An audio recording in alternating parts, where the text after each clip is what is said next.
একটি শান্ত গ্রামের পাশে ছিল একটি পুরনো গবেষণাগার। সেখানে কাজ করত একজন সাধারণ মানুষ, ডক্টর আরিফ।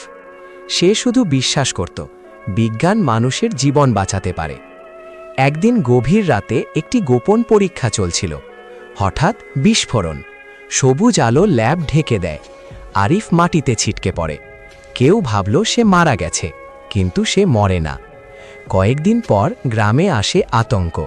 মানুষ দৌড়ায়, আগুন জ্বলে, শিশুর কান্না বাতাস ভারী করে। আরিফ লুকিয়ে থাকে, ভয় পায়। কিন্তু যখন সে দেখে একটি শিশু বিপদে, তার ভেতরে জমে থাকা রাগ ফেটে বের হয়। চোখ সবুজ হয়ে ওঠে, শরীর কাঁপতে থাকে, এক বিকট গর্জন। সে আর মানুষ নয়, সে হাল্ক।